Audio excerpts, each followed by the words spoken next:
Welcome back to Ideas at Work and Beyond. We're here with State Representative Toni Boucher, and we're in the what I would call the lightning round. Toni has talked about her vision for the state, her concern about the state of Connecticut being business friendly, the concern about the economy and where we're headed, and some of the state surpluses that have now turned into state deficits, and how we're going to deal with that. Are we going to raise taxes on you, the overburdened taxpayers of Connecticut?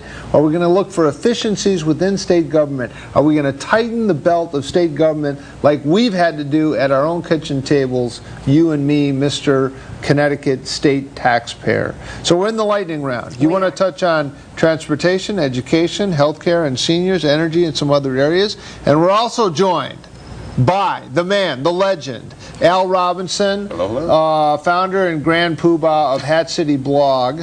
Check it out. Google it, Hat City Blog. And you have some penetrating, devastating questions you want to get to as well. But before we go to that, please, let's go to the lightning round. Some of these issues, transportation, education, and some of these issues. As we just said and previously, that right now, although these issues are incredibly important, a huge priority for me and for a lot of other people, right now everybody's concerned about the economy. Yes, but, that seems to be, it's the economy, it's the stupid. Economy, That's the issue. But transportation actually is very important to our economic growth in the state of Connecticut, and you literally cannot represent this part of the state unless you're really involved in transportation. And I've been a leading voice, particularly on the train and mass transit side in Hartford since my very first day, because I was faced with a horrible crisis day one when the state decided that they wanted to permanently shut down the Danbury train line.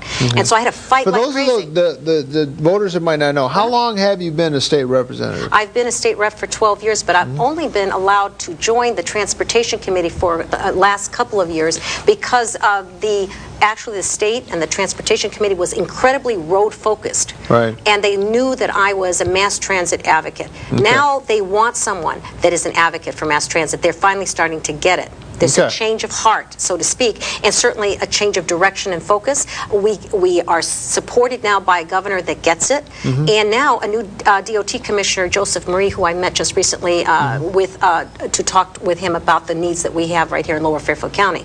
But for a while they didn't get it, and it was after that very difficult battle, which I won against all odds, I have to tell you, and that is why you don't have buses going up and down that roadway, but you still have a train that's functioning, albeit needs a lot more attention and more upgrade, and that's the next focus. Because right now what the commuters want, they want short travel time, they want predictability, they want performance, they want it not to cost too much, and they want safety. And part of the issues are a good schedule, some flexibility and all that, and some parking expansion. I have been able to increase parking at some of our train stations, but we desperately need more parking in others. Some of that is a local issue, but it's also a state issue. It's a funding issue. Unfortunately, nearly half of our gas tax, does not go to transportation projects. It goes into the general fund. So that has to be changed. My priority going forward is fix it first. Keep the state focused on future improvements and expansion of this branch line, which is the heart of our area, build more parking spots, and also, talk about and look at the possibility of a new rail stop at the Georgetown redevelopment area and some bus connections as well. We're also looking at a number of other things that I can go on and on, but there are a lot of other towns in our area that have that issue. Education. Education. Well, as you know, because you do know me, that education was the reason that I actually started in this whole public service arena. It was my passion, it still is. And it is really the future of our state. It's one of the last remaining true advantages that we have over other states. We've been either number 1, 2, or 3, and I'm very proud of that because I have served locally as a State Board of Ed person, but I also was very fortunate to be appointed by both Democrats and Republicans to sit on the State Board of Education and now on the Education Committee of the Legislature, all 12 of those years. During that time, we really had some significant achievements, and not to mention the University of Connecticut being ranked at the top 25, some of our community colleges really doing better, a lot of improvement in infrastructure, but also in a focus on preschool education for our at-risk students. I really truly believe that's our future, where we will be able to try to so this is an issue that you've been dealing with, working in for years. For years. as well as having quite a number of groundbreaking pieces of legislation that we've crafted. I've been very much involved in, including, by the way, the College Education Trust Fund, the CHET. You know, I was one of 4 people that brought that issue to the state, and that's when we created those plans that hopefully you have some of your children, and if you have a family, hopefully your children are invested in that account. We hope it's not going to take too big of a hit in the next couple of days. What I want to say 527 529. 529. Yes, there's an exactly. account. That's I think I got one of those, Right. which is a well, good let thing. me tell you, we have more to do. We want to keep moving ourselves forward, keep that competitive advantage. If everything else fails, we can't fail there. That is our future. We're an information society We are. and education. Okay, healthcare for seniors. Okay, well, we won't, then I guess I'll wait to tell you about what some of my ideas are, but Well, healthcare- no, and education? Well, yeah, you know, hit the high I'll points. hit the high points. Yeah. Fair distribution of education funding, especially special education and transportation costs. We need to bring them back. $6,000 are provided to each student in the city. About $1,300 come back to many of our communities, including Richfield. We need to reduce a lot of the costly mandates on schools. We need school accountability and allow local school boards to hold schools accountable for failing schools. We need to strengthen science, math, and engineering with research-based curriculum. And we need to invest in a lot of new technologies, such as green technologies, to be leading edge, and also look at the cost of college tuition. That is a huge issue. So let's now go on to health care. Yes. Okay? We have, there's a lot of talk about health care. People should know, however, that in Connecticut, we're really doing a very good job. And we're doing a good job, too, with our birth rates and our healthy children that are coming along. That's something that we have improved greatly compared to our other states. We provide very high quality health care to nearly 90 or 90 plus 92% of Connecticut. Now, how do we cover the gap in between? Because we want to cover everyone without really damaging the current high quality The health gap care. between what and what? We have a gap at 92% of the 19-year-olds. By the way, soon to be 26, so that's one way to cover the gap. Okay, you should all know that as of January 2009, in Connecticut, healthcare providers are required now to cover young people, not so young, up to the age of 26. So that helps to cover the group that is going on to college, graduate school, and there was an issue about that. So Connecticut is doing that. But then there are those that now may be out of a job or have a single proprietorship, real estate agents and so forth. They need access. And so we are trying an experiment, and we hope that it works, to create a very low-cost option called the Charter Oak. And that's just now being rolled out the last month or two. But we're going to see how that works and then hopefully revisit that again. But another issue to reduce costs so that we can increase access is that we must take a look at the 50-plus mandates that we have in Connecticut.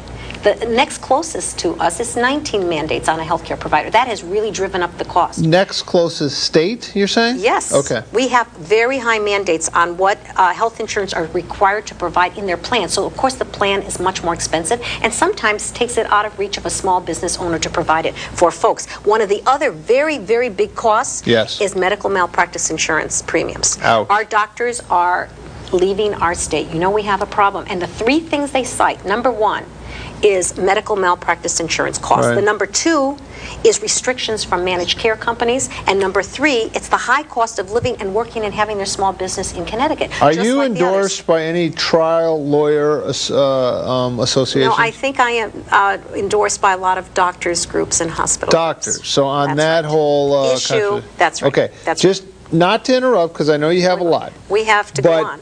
Okay, what you had a few questions. I just want to get a couple in real quick. Yes. Sure. And this is a bit Al Robinson is kind of like the shadow, and he comes in and I appreciate, because I know this is a bit of a shock to you, that he's going to be here for some questions. But one of the big things that we have right now in the state, I think we just learned that the governor has went through a series again of another round of budget cuts. Yes, that's right. Nancy Wyman talked about an $800 million deficit we might be running into. Most Republicans usually talk about they want to lower taxes.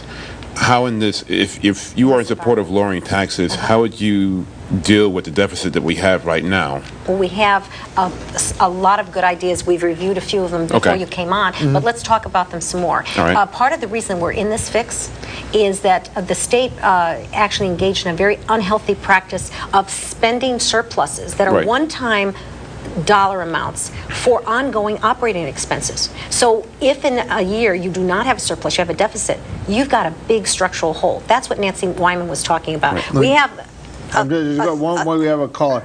Caller, you're on the air? A question for Toni? Yes. Toni, how you doing? Hi, good. And how are you? Oh, Thanks for calling. Your plethora of information and it's music to my ears. Listen, we're just scratching the surface here. We need about a 3-hour show. We do. we're losing millions and millions of dollars because businesses are closing up and moving to North Carolina and New Hampshire, and that's part of the reason we have this deficit. Is that true? Yes, it is true that we're losing not just businesses, but people as well. And as I talked about before, we're losing folks that on an average make $76,000 a year, and we're gaining people on an average that make $44,000 a year. So they pay lower tax revenues. So you're absolutely right. We have a very negative direction that we're going, and we need to reverse that because it's been shown that if you reduce tax burdens, you actually can increase revenues as people have more disposable income that they can spend on goods and services. I know, but it's like what you just said. It's like trying to teach quantum physics to a 5-year-old to these Democrat state representatives, though. Look, now I'll let you go. Thank you. I hope you win because it sounds like you know what the problems are, and it sounds like you know what the solutions are. Thanks for the call. Well, I do want to back to quantum physics. Yes, go ahead. Yes, and I do want to answer your question because that's why we're in this brought up lowering taxes for businesses, but wouldn't that increase the burden on the deficit that we have right now? Well, and I'm glad that you brought that up because the only option we do have is number one, raise taxes, or number two, cut state spending. One of the proposals that we put out there that we hope will be taken up as one of the ideas to help close the gap is to offer the 11,000 state employees a voluntary, they would come forward and want to do this, an early retirement. That could save us a couple $100 million, get very close to that $300 million deficit. And not only does that do that in the 1 year, but remember, you're also then reducing those costs in the out years where it tends, and the Office of Fiscal Analysis, which is the bipartisan or nonpartisan group that really calculates this, has said that just last week, that when you're in a deficit mode, it tends to get deeper. When you're in a expansionary mode, that tends to grow as well, more positively. So we do. That's just one of the proposals. I have a few more. Hello? Okay, caller. Yes, you're on the air. Yes, I want to praise the candidate that's sitting before you. I'm really impressed with the amount of research that she has done on the issues, and I really wish her well.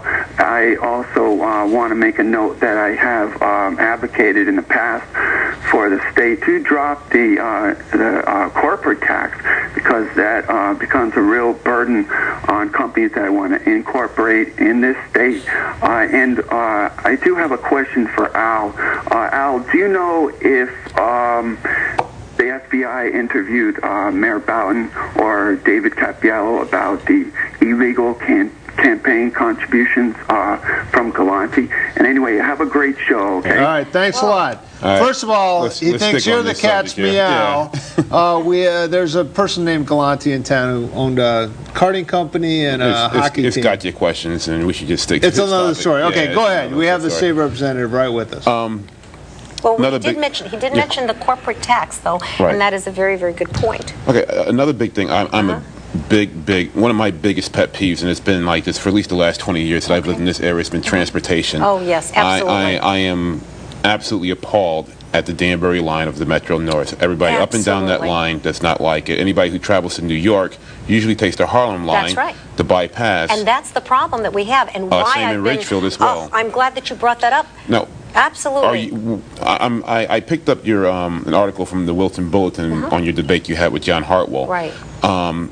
Real quick, are you for electrifying that rail? I'm strongly leaning in favor of it, but they haven't brought us the actual details of how that would work and if it would work well. I am leaning towards it. That's what the majority of the individuals looking at that proposal are suggesting. But there's an awful lot more that can be done than just electrifying that line. Okay. As I said, that has been a long ignored line because they wanted a superhighway. Did you know that we had to single-handedly kill and defeat that horrible idea, that huge superhighway through the bowels of this whole area, which is, by the way, one of the largest wetlands in Connecticut.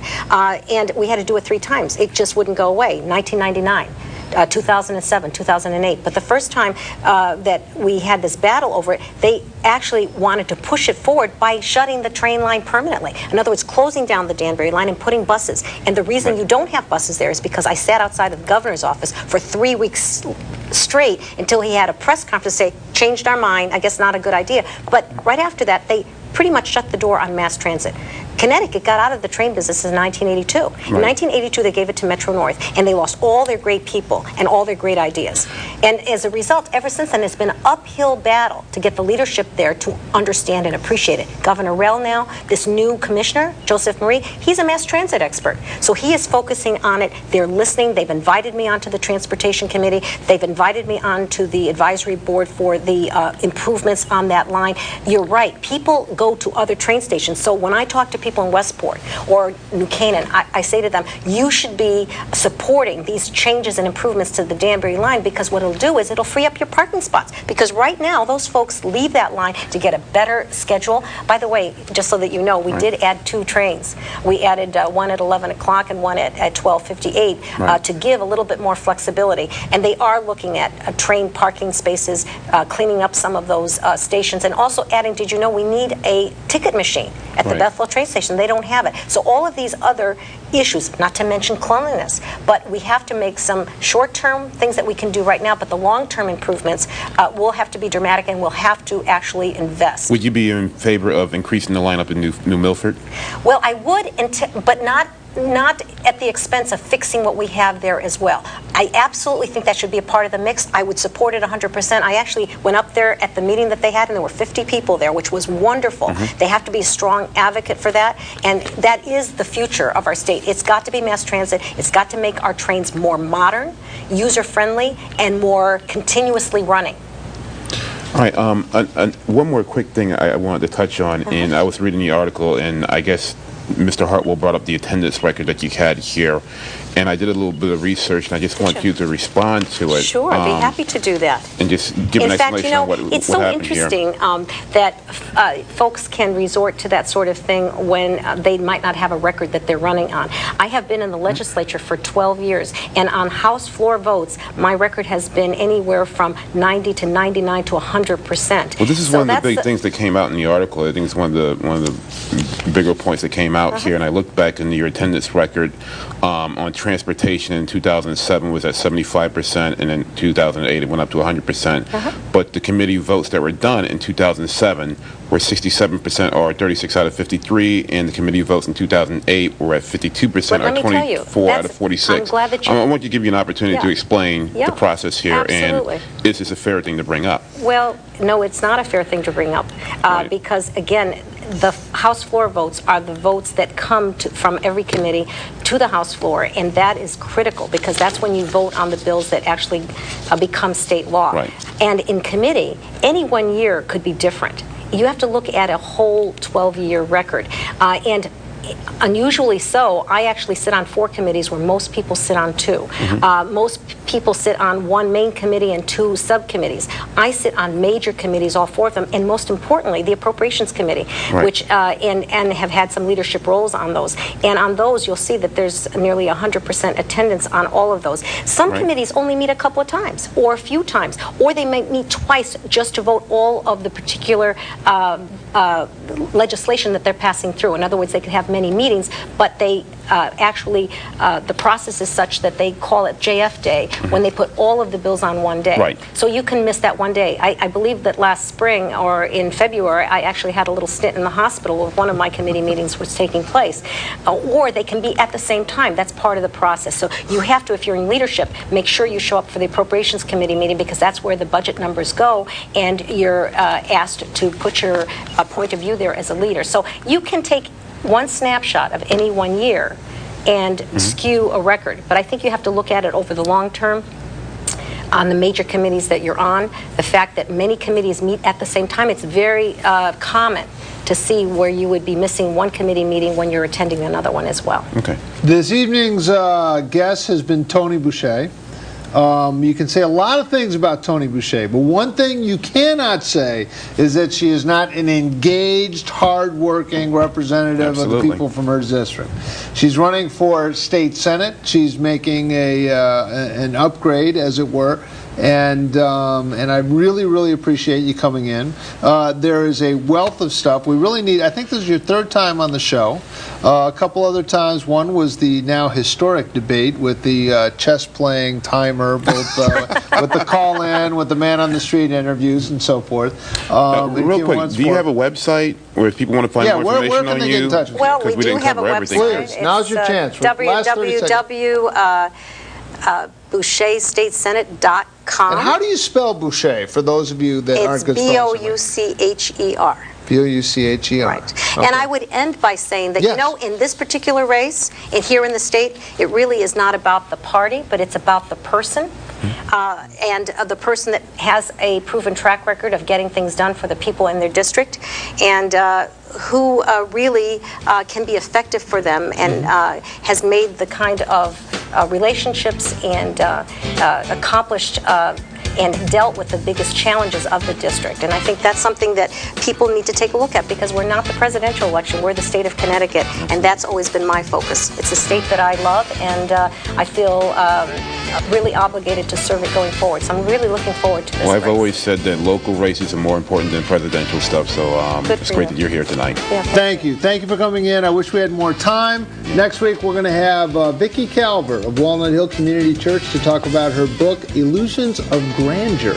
So join us, and then we're going to have a plethora of other local politicians that are going to be coming in. Look it up, plethora, proper usage of the word. Thanks again for tuning in, and we'll see you next Thursday from 9 to 10 for Ideas and Work and Beyond. Thank you. Thank you. Appreciate you coming in.